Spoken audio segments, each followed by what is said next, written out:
Хало, маняците! Днеска е сряда. Продължаваме чудовищното движение с тия два танка до мене. Това са планини от мускули. Днес какво ще ни покажете, бе, братините? Ще почнем с гърба, като по-голям мускул. Айде, пичове, показвайте ми, защото аз се уча с вас много яко. Тази седмица ми дойде много добре. Ще направя тук-там някоя друга корекция и на моята тренировка. Какво правим в момента? По принцип почвам с набиране, ама тук в залата няма висилка. Ти да не си гледал моето предаване от миналата седмица. И аз това го казах същото. Така, айде, сега ще плагиатствам. Че малко и аз да се надувате, че нещо знам, а? Само, че тук нещо не мога да се ориентирам колко килограма са. Да ми помогнеш. Бате, ако мислиш, че аз знам... Абе, давай на опън, на напън, както ти дойде. Да слагам по средата пък си. Да, ти си як по средата. Добре, защо пак сме на широкия лост? Значи аз не го хващам много широко. Не ми е удобно много широко, там е по-удобно. Какво става, като е много широко при тебе? Започва да ме боли рамената става отзад. Аз това упражнение го изпълнявам пред гърди. Да. Само че това май стана тежко. Добре, пусни, аз ще го смена. Пусни, аз ще го... Аз съм як. Добре, добре. Кажи ни за ъгъла на... Значи гърба е изпъчен. Мога да си позволя малко движение в кръста назад, но много малко. Ти ще кажеш нещо като паразитно движение. Да. Едва ли не клатушкане, да. Така ли да те разбира? Кажи ми точката, където опираш този лост. Значи точката е тук някъде до гърдите. Средата на гърдите? Да. С какво продължаваме? Продължаваме с гребане с дъмбел и после гребане на скрипеца от долна макара. Добре, давай, покажи ни. Да се сбера някакъв дъмбел.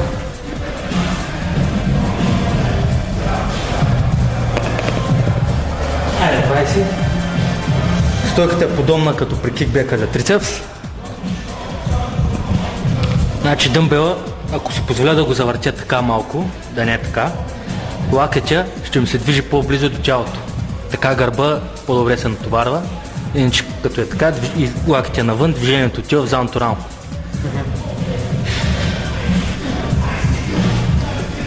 При гребателните упражнения се акцентира повече върху плътността на гърба, докато при набирателните за неговата ширина. Аха. Значи тук гониме плътно с това упражнение, така ли? Да. Не правя никаква почивка между ръцете, като свърша с едната, веднага с другата, после пак другата. Докато правя с едната, другата си почива и така.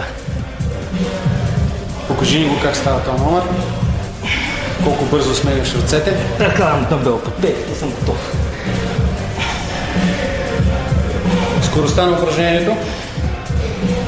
Ами, гледам спускането да е по-бавно. При всички движения трябва да е така. Негативната част да се изпълнява по-бавно, контролирано. А позитивната част по-експлозивно.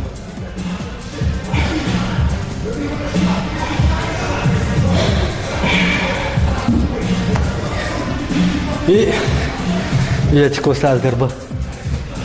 Така, айде. Добре, че не си носа потник, да не се обличам, да се комплексирам. Това е истината. Ако скочиш от 8 етаж, сигурно няма да паднеш, бате, ще продължиш да летиш. Това са си крила за мен. Истински перки. Не дей да пробваш. Така ми се струва. Добре. Какво правим сега? Дидо? Гребане на скрипец, долна макара. Добре. Тук няма да слагам много тежести. Не слагаш много тежести, така ли? Не. Преди слагах много, но няма никакъв смисъл. Това удра в кръста или? В кръста, да. В кръста. И няма смисъл.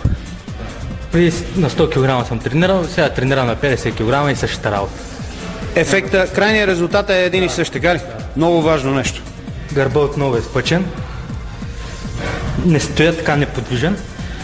Да се накланям малко напред и пак така, назад. Какво постигаме с това? По-добре влизам в ритъм при изпълнението на упражнението. При разтягането се разтяга повече гърба. Да. Тук се разтяга повече. Като се навеждам. Ага. Добре. Колко серии, с колко повторения евентуално? 3 серии с по 10-12 повторения.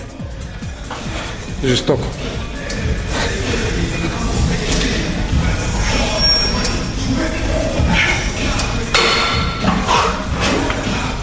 Не използвам голяма тежест заради кръста.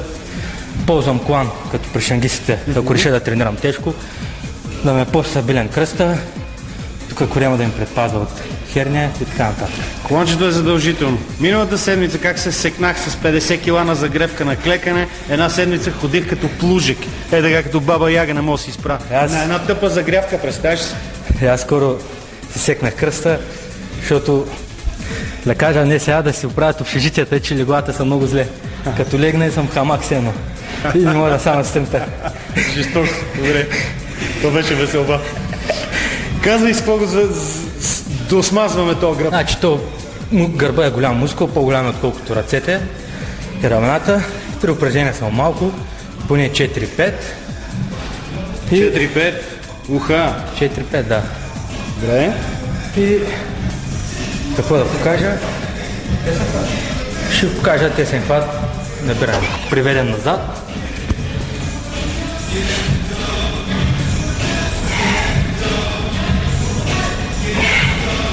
Това упражнение аз много го обичам. Гледам да се концентрирам на гърба, а не да дърпам.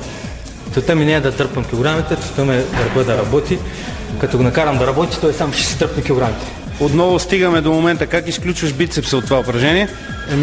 Концентрирам се само върху гърба. И така, като работи гърба, тя тежестта сама си слиза надолу.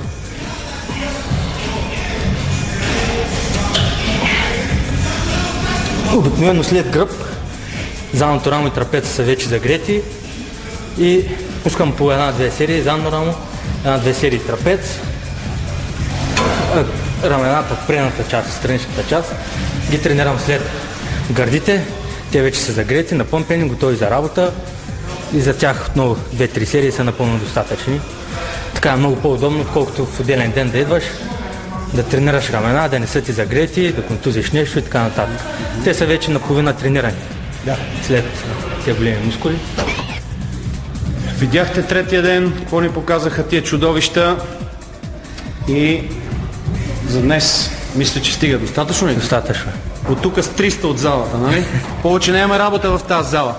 Отиваме да почиваме и да пиеме протеинови шейкове, така ли? Да. Окей, супер. Приятели, за мен беше възхитително. Тренировката за гръб беше добра. Може да вземете много неща. Аз си харесах тук там някой друго упражнение. Ще го пробвам. За днес. Чао! Не забравяйте. Don't forget. Няма никога не забравяйте. www.fitnessmaniatv.com. До утре!